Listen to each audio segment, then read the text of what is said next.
Entonces, imagínense que esta historia, realmente yo creo que el primer recuerdo que tengo es sentada en una sala de la clínica. Me acuerdo que estaba esperando, estaba con mi abuelita porque en esa época yo tenía 12 años y mis papás no me habían podido llevar a la clínica. Entonces fui con mi abuelita y me acuerdo estar ahí sentada y sale un médico y le dice a mi abuelita, ¿los padres de la niña dónde están? Mi abuelita dice, no, ellos están ahorita de viaje, pero regresan hoy. Y dice el médico, necesito que los contacte, la niña tiene un tumor autoinmune y necesitan programar una cirugía lo antes posible. En ese momento como que yo la verdad no entendía nada, o sea, yo decía, ¿cómo así que un tumor autoinmune? ¿Qué está pasando? O sea, yo me acuerdo que en ese momento verlo como en cámara lenta y mi vida dio la vuelta. Entonces yo había ido a la clínica porque imagínense que yo fui a un campo de verano que se llamaba Boletieri, que jugaba mucho tenis, entonces eso era 8 horas al día jugando tenis y cuando regresé me empezó a dar como una molestia en la cadera, realmente no era dolor, pero me iba a amarrar el zapato y sentía una molestia, yo la verdad pensé que era un desgarre. Entonces me empezó a molestar, le dije a mis papás, no sé, me está como molestando, pero pues no era nada grave. Mis papás, eso debió ser un desgarre de jugar tenis, lo que sea. Y yo, sí, sí, sí, pero seguí diciendo, diciendo hasta que me dijeron, bueno, pues ve, le pidieron a mi abuelita el favor de que me llevara a la clínica. Y estando en la clínica normal, con mi abuelita esperando cuando sale el médico y me dice eso, la niña tiene un tumor autoinmune y tienen que programar una cirugía cuanto antes. Nos muestran una radiografía de mi cadera donde más o menos no había cadera, era hueco porque era un tumor que se comía el hueso. Entonces, aunque no era maligno, que era la buena noticia, lo primero que yo pensé fue eso, bueno, no es maligno, pero se estaba comiendo el hueso y el médico me dijo, si tú sigues apoyando la pierna te puedes quedar sin caminar porque el fémur se va a entrar en el hueso de la cadera y ya está tan delgadita la cascarita que es probable que te quedes sin caminar. Entonces necesitas ir a donde un especialista ahora mismo, programar una cirugía y que te operen y te saquen ese tumor cuanto antes. Yo ahí me acuerdo, de verdad, yo al principio decía, esto no puede ser, esto es como un error o algo, porque pues a mí en la vida normalmente pues a los 12 años no me había pasado nada tan grave, todo siempre se resolvía. Yo me acuerdo pensar, ay, seguro es algún error, algún malentendido, pero no, era real, tenía un tumor autoinmune que se comía el hueso y ahí empezó una pesadilla realmente de 2 años. Entonces, me acuerdo que fue un proceso muy largo, muy doloroso. Yo creo que hoy en día pues ya lo veo como una película, como si no me hubiera pasado a mí. Pero fue un proceso donde me acuerdo que yo todos los días me preguntaba, ¿por qué a mí? Primer error.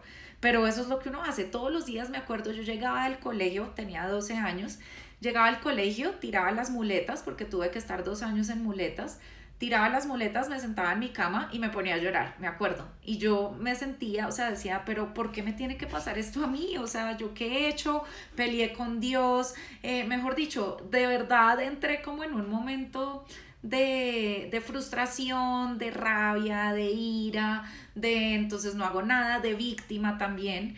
Y en vez de preguntarme, ¿para qué me está pasando esto? ¿No? Entonces ahora lo entiendo y todo tiene un propósito, pero en ese momento yo solo podía pensar, ¿por qué a mí? ¿Por qué tengo un tumor autoinmune que me toca estar en estas muletas? No puedo caminar, no puedo hacer nada. Entonces me acuerdo que pasó la primera cirugía, eso fue todo súper rápido, literal, al otro día estaban mis papás acá, al otro día estábamos en el médico dijo, la tenemos que operar ya o se puede quedar sin caminar y es grave porque eso es un tema de que se mete el hueso y no puede volver. Entonces me acuerdo en ese momento, además el médico coge y me dice, mira, además tú tienes un sobrepeso terrible, tienes una capa de grasa, no sé cómo, que para entrar eso es un problema, entonces encima todo me decía gorda.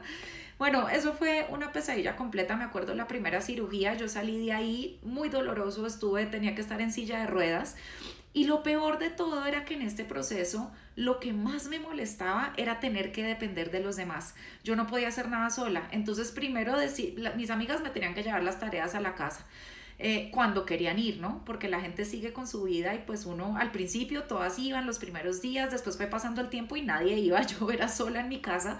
Ahí me di cuenta que la familia es realmente las únicas personas que están ahí para uno y que eso hay que valorarlo, pero tampoco hay que tenerle rabia a la gente, cada uno está viviendo su vida y su proceso y no pueden estar cargando los problemas con uno. Entonces realmente yo me sentía muy sola, me llevaban las tareas los primeros días y después todo el mundo se olvidaba de mí, yo estaba sola en mi casa sin poder ir al colegio, sin poder hacer nada.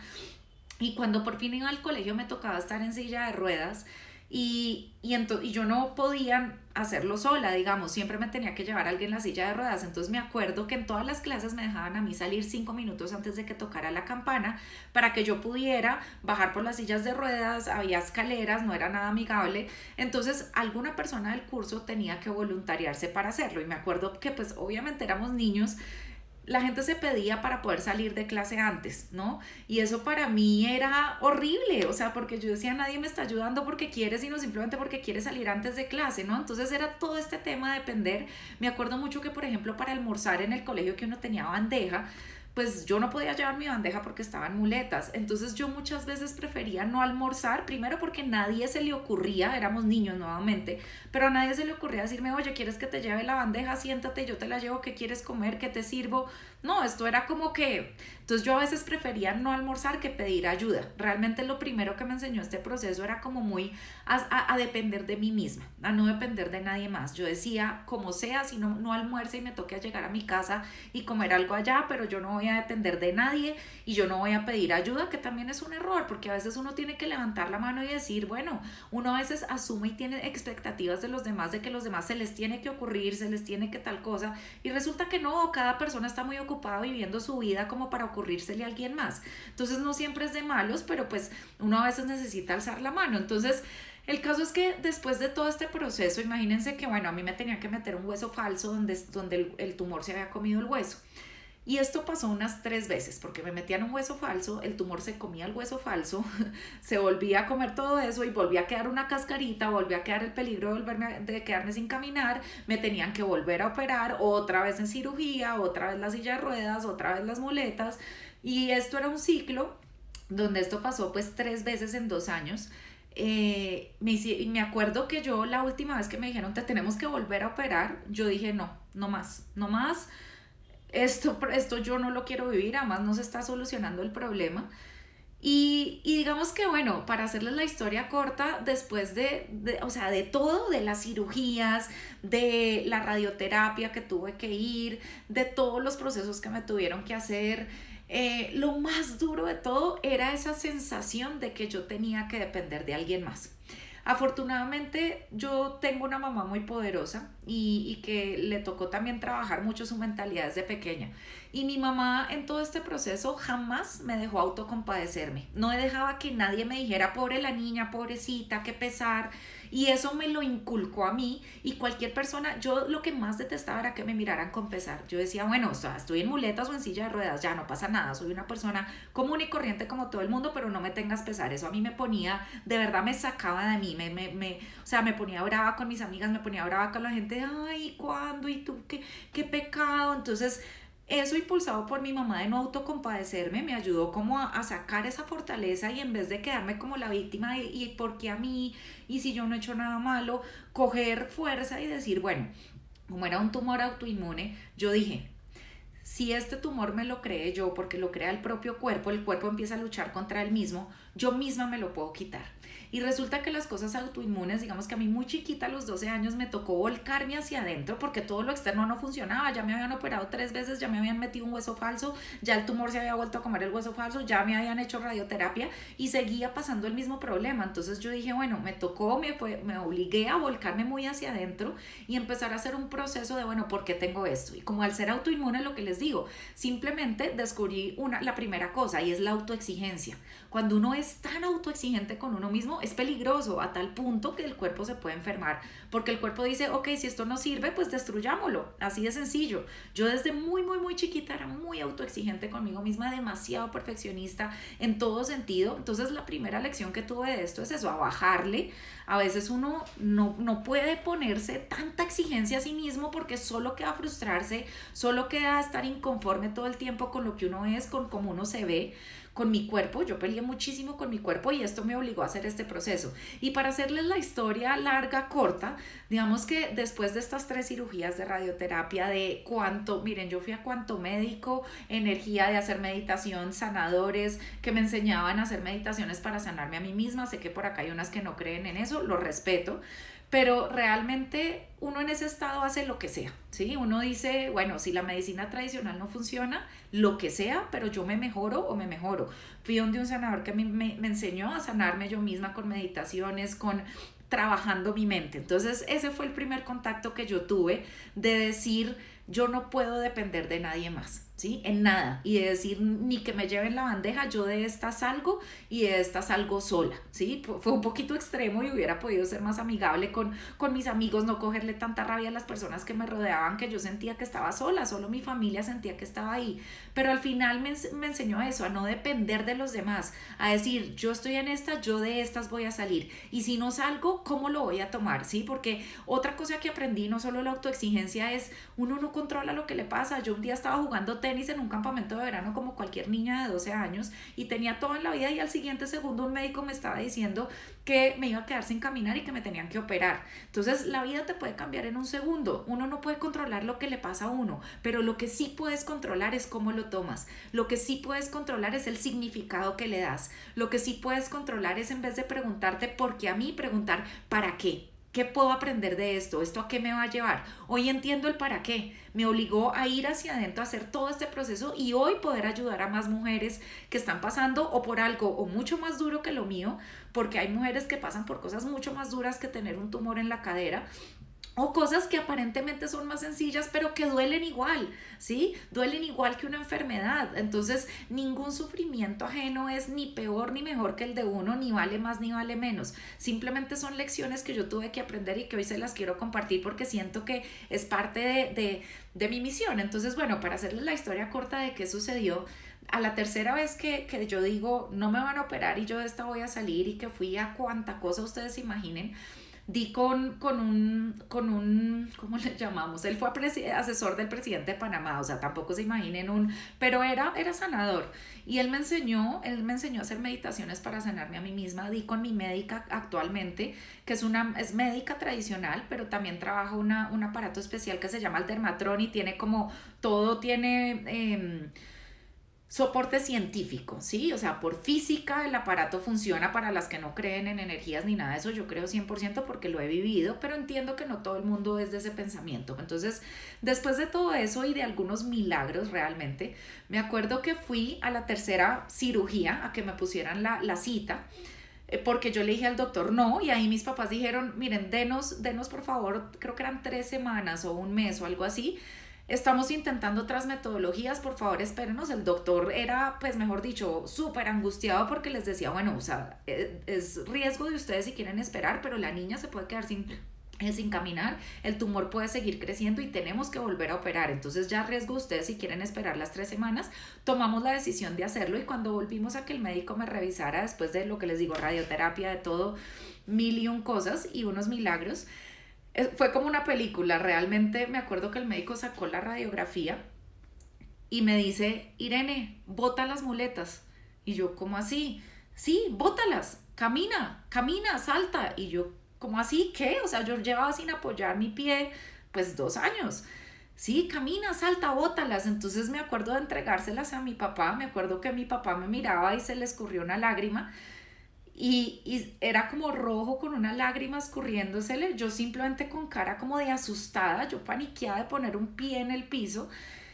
Y me acuerdo en ese momento se las entrego y lo pongo como súper suave, con angustia de que eso se fuera a hundir. Y él me decía, tranquila, da más pasos. Y empecé a caminar por el consultorio y se me escurrían las lágrimas de la emoción de decir, ¿qué está pasando? Yo no entendía nada. El médico me decía, mira, no solamente se quitó el tumor que tenías en la cadera, que antes pues tenían que rasparlo, sino además antes me tenían que meter un hueso falso y el hueso se había rellenado solo. Entonces, esto era como un milagro, literalmente un milagro. Entonces, ¿qué fue? Creo que fue una mezcla de todo, de la medicina tradicional, de la radioterapia, de yo trabajar mi mente y decir me voy a sanar, y trabajar mis emociones, que eran principalmente los que estaban generando ese problema.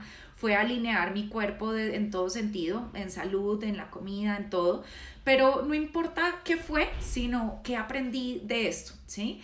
Entonces, lo que les quiero dejar es, ahora entiendo que ese fue mi primer contacto con el tema que a mí siempre me ha interesado, de cómo reprogramar el cerebro de las personas, de cómo reprogramar el mío y cómo ayudarlas a reprogramar el de ustedes para cambiar las cosas que a uno no le gustan y tomar el control, ¿sí? O tal vez control no, porque el control es una ilusión, lo que les digo, uno no puede controlar lo que a uno le pasa, pero sí como ese poder interno que todas tenemos, conectarse con ese poder y no dejar la vida que uno le pasa en factores externos, porque uno todo el tiempo está o quejándose o simplemente siendo una víctima, ¿no? Y con ese, ¿y por qué a mí? Entonces sí, hay gente que tiene que pasar cosas muy duras, peores que las mías, ¿sí?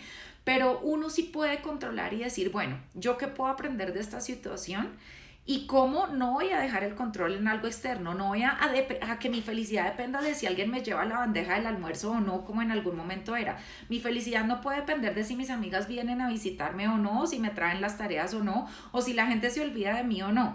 Mi felicidad no puede depender de nada externo. Y ese es el mensaje que les quiero dejar hoy. La felicidad de ustedes, el éxito, las metas que ustedes tienen, no lo pueden dejar en ningún factor externo. Desde la parte profesional, por ejemplo, uno a veces perdón que se me está cayendo esto, pero uno a veces dice, no, es que yo voy a esperar a que mi jefe, ¿cómo no se ha dado cuenta del potencial que yo tengo? ¿Sí?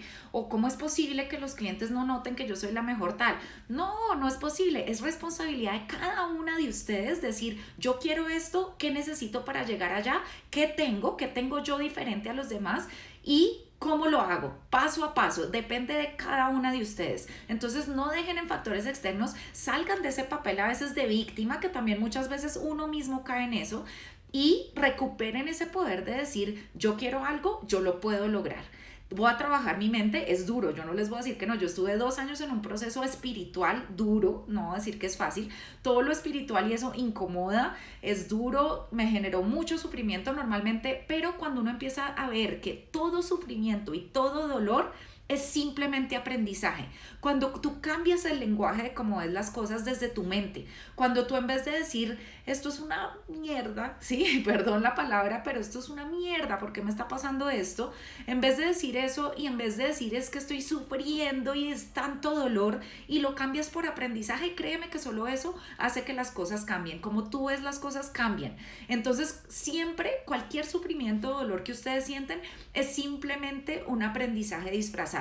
Entonces, entre más rápido ustedes logren identificar qué tengo que aprender yo acá, qué puedo aprender de esta situación, va a ser más fácil que no sea sufrimiento. Sí es doloroso, pero no sufres, porque sabes que estás aprendiendo algo y sabes que te va a ser la persona que vas a ser más adelante. Entonces, hoy en día yo voy hacia atrás y entiendo por qué me pasó todo eso. Si no me hubiera pasado eso, jamás me hubiera tocado hacer un proceso interno duro, y si yo no hubiera hecho ese proceso interno duro, no hubiera logrado reprogramar mi mente para que 13 años después, o no, mentira, 13 no, sí, como unos 13, 15 años después, estar sentado en un escritorio, en un súper trabajo, pero completamente infeliz, y decir, un momento, yo estoy eligiendo estar acá, ¿sí? Yo estoy eligiendo estar sentada en este computador y decir qué estoy haciendo, no me siento en mi propósito, no siento que estoy aportándole nada a nadie, y recordar esa experiencia que tuve y decir, a ver, si yo pude curarme un tumor y si yo pude salir de esas, ahora no voy a poder encontrar algo que me guste. No tenía ni idea qué hacer, no tenía ni idea por dónde coger, pero lo que sí sabía era que donde estaba no era feliz y que ya me estaba nuevamente volviendo a enfermar. Entonces aprendí a escuchar mi cuerpo. En ese momento que yo sentía gastritis, todos los días vivía enferma, vivía cansada, otra vez el tema de la comida que me daba ansiedad, porque eso desde muy chiquita lo tengo, es parte de, yo creo, por lo que me pasó lo del tumor, porque le daba muy duro a mi cuerpo, porque nunca estuve contenta con mi cuerpo, siempre estuve en dieta, siempre estaba subiendo, bajando de peso desde muy pequeña. Entonces todo eso hace que esa autoexigencia pues termine jugando en contra de uno. Entonces, bueno, no quiero como contarles la historia tan larga, quería empezar por ese pedacito, luego les iré contando cómo eso fue evolucionando y cómo me ha ayudado diferentes herramientas en la vida a montar un negocio exitoso y a montar una marca personal exitosa, y cómo he ido cambiando yo con esto. Entonces el mensaje que les quiero dejar hoy es eso, es como recupera el poder porque tú lo tienes, ¿sí? No es tanto hablar de empoderamiento femenino porque sí, sino yo sí creo que seas mujer, seas hombre, seas lo que sea, cada uno de nosotros tiene un poder interno, ¿sí? Y en el camino lo hemos ido o entregando, se nos ha ido olvidando, lo hemos ido reemplazando por la aprobación de los demás, por la duda, por el miedo, pero está ahí. Entonces es conectarse con la esencia de cada uno y decir, bueno, ¿yo qué quiero? ¿Sí? Tener una meta clara ¿Qué necesito para llegar allá? Entonces, como siempre, ustedes saben que yo les dejo acciones súper prácticas y que no todo sea interesante, sino útil. Entonces, el ejercicio que quiero dejarles hoy, basado en la mini historia que les conté, es que hagan lo siguiente, y es pensar qué meta tengo yo, ¿sí? ¿Qué objetivo tengo? No piensen en el cómo todavía, pero ¿qué quiero lograr? O sea, ¿hacia dónde quiero ir? ¿Quiero cambiarme de trabajo? ¿Cómo me quiero sentir? ¿Quiero sentirme motivada? ¿Quiero volver a sentirme yo? ¿Quiero sentirme atractiva? Lo que sea, pero ¿qué meta tienen? ¿O quiero un trabajo nuevo? ¿Vale? ¿Qué necesitan para llegar allá? Entonces uno tiene que hacer una lista de, bueno, para yo viajar a Italia, pues necesito empezar a buscar pasajes, empezar a buscar dónde me voy a quedar, cuál es el recorrido que voy a hacer, lo que sea, ¿sí? Y de eso, ¿qué tengo? ¿Sí? ¿A qué tengo acceso y qué me falta?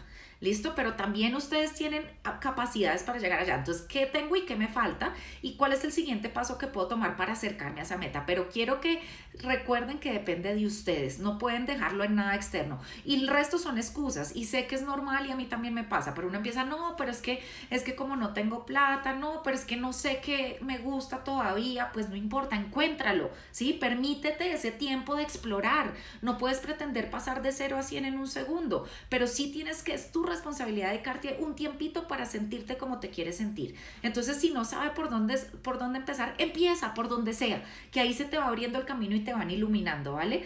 Entonces, está en ti tomar el control de cómo te quieres sentir. Entonces, ¿cuál es tu meta? ¿Qué necesito para llegar allá? ¿Y qué puedo hacer inmediatamente apenas se acabe este video? Agendar un bloque de 1 hora, lo que sea, para ti y para acercarte un poco más hacia esa meta, ¿listo? Entonces, quiero ayudarlas a recuperar ese poder personal y ahorita simplemente quiero darles 5 minutos por si alguna tiene alguna pregunta adicional. Luego, más adelante en los otros en vivo les seguiré contando parte de mi historia y por qué hago lo que hago y cómo es este tema de reprogramar el cerebro que pues no es simple, pero no es fácil, ¿sí? Realmente es simple, pero pues no es fácil porque venimos con unos hábitos y una manera de hacer las cosas que nos está limitando. Entonces es importante aprender a interrumpir ese patrón y crear nuevas conexiones neuronales y nuevos mapas mentales que sean más poderosos y que nos ayuden a llegar a donde queremos llegar en todas las áreas de la vida, no solamente en la profesional, no solamente en la física.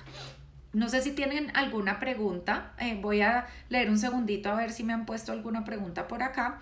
Bueno, no, creo que todas estaban solamente escuchando, pero si tienen alguna pregunta de lo que sea para que interactuemos un poco, a mí me gusta pues hablar con ustedes, no solamente estar aquí yo hablando sola, pero bueno. Por aquí Elena, ¿qué verdades más grandes? En estos momentos estoy en ese punto de no saber qué camino coger laboralmente. Saludos desde España. Elena, perfecto. Lo que tienes que saber entonces es qué no quieres. A veces empezar por el qué no quiero me ayuda mucho. Entonces, esto voy a hablar nuevamente de Ikigai, que es encontrar tu propósito. Normalmente el camino y donde tú debes moverte es cuando se juntan tu pasión, tus habilidades, algo que el mercado necesita y algo que te pueden pagar por eso. Entonces intenta hacer una lista de esas 4 cosas para ir viendo como qué tipo de cosas te gustan, en qué eres buena, qué has pensado, dónde hay esa unión de esas 4 cosas. Ese es mi consejo para ti. Bueno, wow, uy, casi se me cae el celular, ya está bien roto. Cuando dices espiritual, ¿hablas de Dios o de qué? Sadi, yo tengo una visión bastante única de pronto de ese tema. Y yo no lo veo como algo exclusivo, ¿sí? Entonces para mí, digamos que para mí no importa la religión, yo creo que es válido si una persona lo hace desde el budismo, que no es una religión sino un estilo de vida, o desde el cristianismo, desde ser católico, cristiano, budista, hinduista, lo que sea, la religión que sea, musulmán, o si lo hacen porque creen en Dios, o hay gente que cree en los ángeles, o hay gente que cree en el Espíritu Santo, o hay gente que cree en el universo, en la energía. Entonces para mí son conceptos que no son excluyentes. Yo creo que cada uno, según su historia, según cómo ha crecido, según sus experiencias, le pone un nombre específico. Yo personalmente no necesito ponerle un nombre, si es Dios, si es universo, si es energía, yo lo entiendo como una unidad, y para mí espiritual es simplemente estar conectado con algo más allá de solo lo físico, y es para mí lo espiritual, ¿sabes qué es? Es simplemente actuar desde el amor, es eso, ¿sí? Cuando uno está con Dios, actúas desde el amor, porque no tienes miedo, porque tienes fe, ¿sí? Entonces la fe la puedes tener en Dios, en el universo, en la energía, lo que sea que a cada una de nosotros le funcione. Pero es importante encontrar esa fuerza más allá de este mundo porque a mí por lo menos me ayudó a salir de esa experiencia. Ok, no sé si lo dijiste porque me uní tarde. ¿Cómo supiste cuál era el momento de empezar de nuevo? Sindri, supe lo que te digo, porque ya había pasado por un momento en donde cuando uno no es coherente, ojo con esto, cuando tú no eres coherente entre lo que piensas, lo que dices, lo que sientes y lo que haces, el cuerpo se enferma. Entonces, lo primero que yo aprendí con esta experiencia tan dura es a escuchar mi cuerpo, porque el cuerpo te avisa antes, rápido, con señales, sino que uno las ignora. Entonces te empieza a dar dolor de cabeza todos los días y uno, ay, no sé, debió ser que no dormí mal. Te empieza a dar gastritis, ay, yo creo que eso fue que estoy tomando vino en la noche. O sea, uno se echa cuentos, pero el cuerpo habla. Entonces, cuando tu cuerpo no está bien, te está diciendo algo y hay que ponerle atención. ¿Qué está sucediendo? ¿Sí? Y no es solo, ah, listo, entonces voy a comer bien. Eso es parte de lo que a mí me pasó con la medicina tradicional y es que atacan las consecuencias, pero no la causa. Entonces, tú tienes dolor de cabeza, te mandan a tomar un Dolex, un Advil, lo que sea. Tú tienes tal cosa, pero no, Ana, ¿por qué te dio dolor de cabeza? Entonces, cuando sentí que tenía que cambiar, cuando empecé a observar mi cuerpo y mis emociones, ¿sí? Primero, me empecé a enfermar. Segundo, vivía de mal genio. Los domingos llegaban y yo decía, no puede ser que tengo que ir a trabajar mañana, no quiero. O sea, no lo estaba disfrutando. Ese es el mensaje. Cuando tú dejas de disfrutar lo que haces, tienes que hacer algún cambio, tienes que reinventarte, porque es importante disfrutar las cosas, porque cuando tú lo disfrutas estás actuando desde el amor y fluyes. ¿Listo? ¿Qué más me preguntan por acá? Sí, claro, lo voy a compartir, Beatriz. Ya ahorita se los dejo para la que no lo puedo oír completo. ¿Cómo convencer a alguien muy cercano el gran poder que tiene? Ok, entonces mira, acá lo primero que siempre digo es no te eches esa carga, no es tu responsabilidad. Cada persona viene a tener unos aprendizajes y es importante respetar también esos aprendizajes. Lo que tú sí puedes es inspirarla, es darle nuevas herramientas, es abrirle una ventana que de pronto está en un cuarto oscuro y cuando tú le abres una ventanita, ¡ay, por ahí hay luz! Pero no puedes convencerla de nada, ¿listo? Entonces no te preocupes por hacer eso porque cada uno de nosotros vino a vivir un proceso y es importante respetarlo, pero lo que sí puedes es pedir en lo que tú creas, nuevamente en Dios, en los ángeles, el universo, lo que sea importante para ti, ¿qué le puedes decir que le ayude? Y de pronto compártele, esto ya va más desde el neurocoaching, comparte tu experiencia, porque uno no es nadie tampoco para decirle a quién cómo hacer las cosas. Yo no soy nadie, no soy ni mejor ni peor que ustedes, no soy ni más sabia ni menos sabia, simplemente tengo unas experiencias que a lo mejor a algunas de ustedes les puede servir. Entonces, comparte desde tu experiencia lo que te ha servido a ti en momentos difíciles para encontrar ese poder. Y a lo mejor con eso le abres una ventanita que le puede iluminar un cuarto y ver por dónde coger. ¿Listo? ¿Qué me aconsejas para combatir la ansiedad? Listo, dos cosas. ¿Cómo combates la ansiedad? Uno, con gratitud. ¿Listo? Es así de simple. Nuevamente, estas cosas son simples, no fáciles. Entonces, cuando te da ansiedad es porque uno está acá, quiere llegar acá y no sabe cómo hacerlo. ¿Sí? Y estás viviendo en el futuro. La ansiedad realmente es vivir en el futuro. Entonces tienes que devolver tu mente y tu cerebro al presente. Esa es la forma de combatir la ansiedad. Entonces hay varias maneras. La más fácil es sintiendo gratitud. Cuando tú agradeces, vuelves al presente. Y pueden ser cosas sencillas como, ay, qué rico poder tener esta oficina con una terraza, con acá una vista linda. O sea, gracias por tener este cuerpo que hoy me deja caminar. Voy a correr, no les conté, pero voy a correr el otro año medio Ironman. Esos son 1.9 kilómetros nadando, 90 kilómetros de bicicleta y media maratón, todo seguido. Después de que el médico me dijo que yo nunca podía volver a correr o a montar bicicleta, y no me lo ha dicho el médico, me lo han dicho 5. Hace poquito que me hice un control me volvieron a decir, tú no puedes tener impacto. ¿Qué hice yo? Yo sé cómo funciona el cerebro y mi entrenamiento me ha permitido decir, yo no dejo que nadie me diga que yo no puedo hacer algo, ¿sí? Si lo hago y me empieza a molestar y veo que hay algún cambio raro, me voy a estar monitoreando, ok, paro, pero no voy a decir que alguien más me ponga una limitante que yo no tengo por qué limitarme. Hoy en día yo monto bicicleta, troto y voy a hacer esto como parte de ese reto de trabajar en mi mente, trabajar en mi cerebro y ver hacia dónde puede llegar mi cuerpo. Entonces, uno, combatir la ansiedad con la gratitud. Dos, volviendo al presente. Entonces hay cosas muy sencillas que te ayudan a volver al presente. Yo a veces, mindfulness o meditación suena a veces como algo como, uy, ¿qué es eso? Es simplemente prestar atención en el momento en el que estás. Entonces, por ejemplo, una técnica muy fácil de hacer mindfulness y como muy aterrizada y estructurada es decir 5 cosas que puedas ver. O sea, entonces te estás sintiendo ansiosa. Entonces, porque tu cerebro está andando, pensando en el futuro, en el futuro, en el futuro. Entonces tú paras y dices, bueno, voy a identificar 5 cosas que puedo ver. Ok, veo allá un pájaro, veo las matas, veo tal cosa y veo tal otra. 5 cosas que puedas oír, concéntrate. Entonces oigo un camión, oigo el sonido del celular, oigo mi abrigo como suena contra la silla. Hay 5 cosas que puedas sentir. Entonces en este momento hazlo conmigo. Siente si estás sentada, siente tus piernas sobre la silla. ¿Qué sensación tienes? Ve a tu cuello y ve si hay tensión o no. Siente cómo está, por ejemplo, tu temperatura, tienes calor, tienes frío, y solo ese ejercicio de traer el cerebro al presente empieza a disminuir la ansiedad. Eso se vuelve un hábito, tienes que volverte a un hábito de estar en el presente y no irte tan lejos. Cuando te empieces a ir, vuelve con esas cosas, 5 cosas que puedas ver, sentir y escuchar, ¿vale? Ok, ¿qué más? Por acá que me dicen, la ansiedad, listo. ¿Cómo empezaste? Yo quiero ser como tú, independiente laboralmente. Ángela, ¿sabes qué voy a hacer? El próximo martes continúo mi historia y te voy a decir ahora sí cómo empecé, cómo a saber por dónde coger y todo, por si te sirve. Y ahí te respondo esa pregunta. Bueno, perfecto. No, Sindri, qué chévere que te ayude y te aporte valor, realmente eso es lo que quiero. Hola Irene, dice Katy, ¿qué consejo me das para dejar de añorar vivencias pasadas? Entonces, así como la ansiedad es vivir en el futuro, la depresión es cuando vives en el pasado, ¿sí? Y realmente cuando empiezas a añorar nuevamente la gratitud, porque al añorar no estás valorando lo que tienes hoy.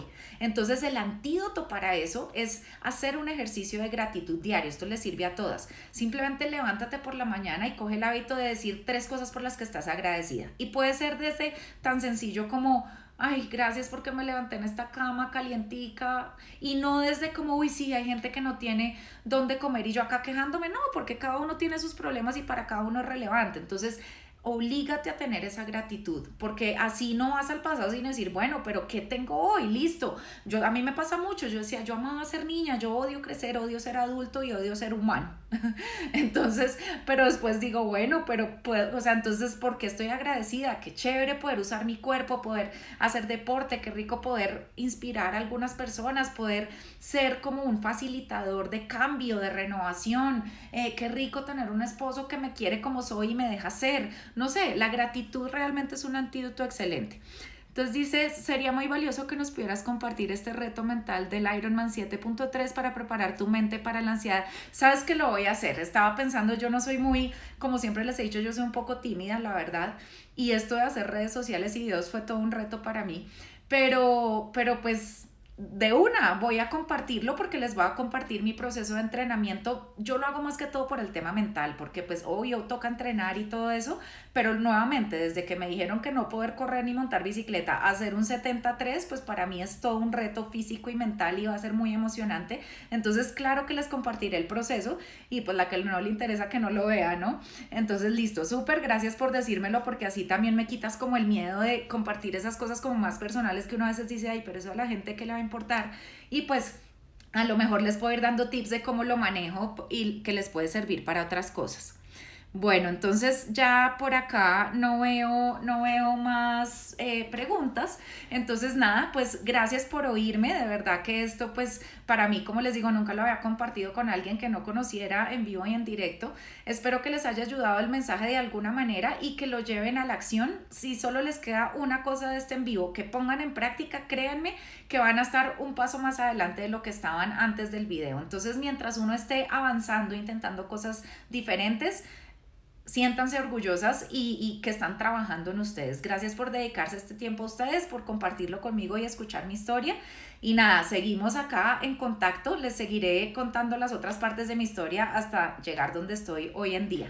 Entonces, gracias por de verdad ser parte de mi camino y permitirme también cumplir mi misión. Y nada, cualquier duda adicional que les quede, me escriben y seguimos conectadas por acá. Que tengan un excelente resto de semana. Ya les guardo el video y lo subo por si no lo pudieron oír completo. Y bueno, si creen que a alguien les puede servir, como por ahí me pusieron de la mamá, pues por favor, invítelas a verlos, yo feliz. Entonces, les mando un abrazo y nos vemos pronto. Chao.